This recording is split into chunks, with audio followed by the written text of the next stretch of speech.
Hi there and welcome to the channel of Shanwa Sajad. In today's video, I'm going to be explaining how to pass GCSE English Language, your tips and tricks for this video. So your first thing to do is focus more on your ability of creative writing within your topic area.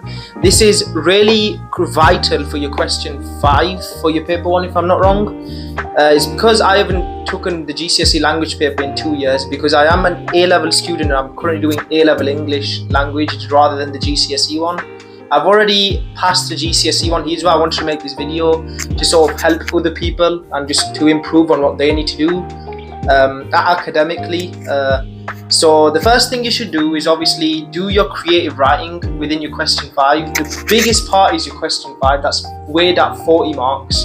The whole both papers, both question 1 and both paper 1 and paper 2 are 160 marks in total. That's going to give you your whole overall grade in English language.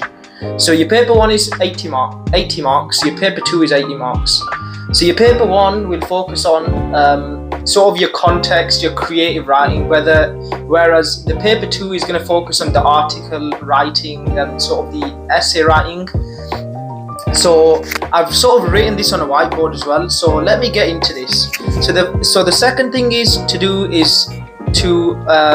focus on your genre, your purpose and your setting within your creative writing questions to sort of help you get that grade within your language paper 1.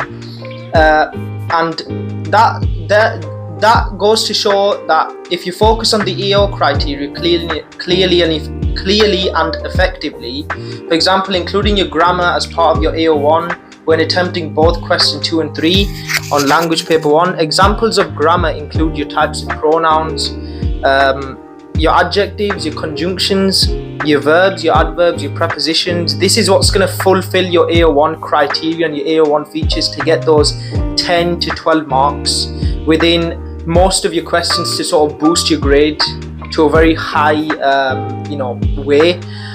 So the third point to make is to focus on your producer and your clear illustrations, for example your time period within both interpretation A and interpretation B.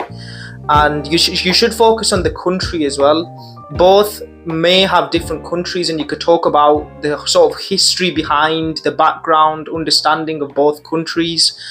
And not just that, but this is also going to fulfill your AO3 features and your AO3 criteria for paper 1 itself. So that's what you should be doing. And the AO3 features, I should explain, is your presupposition, what you think the audience may already know about what's going on in the interpretation that you are sort of reading within the paper. It can be interpretation A, it can be interpretation B.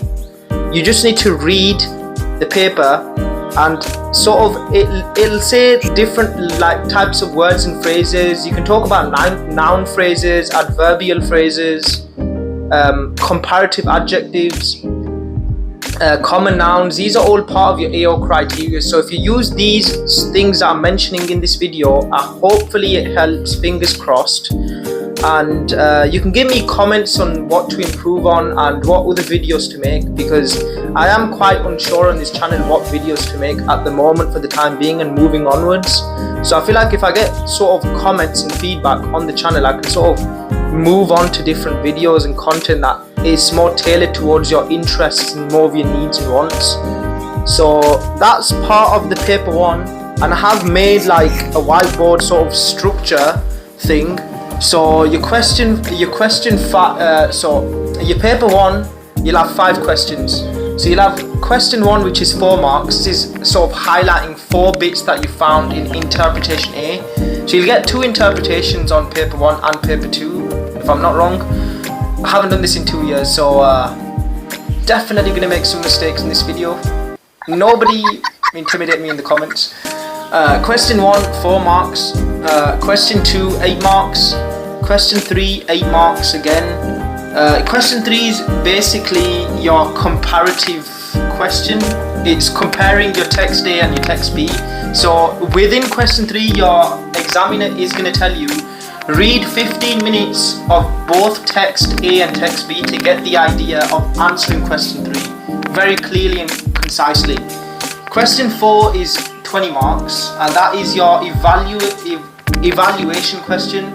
So it's your agree and your like challenge and support sort of question.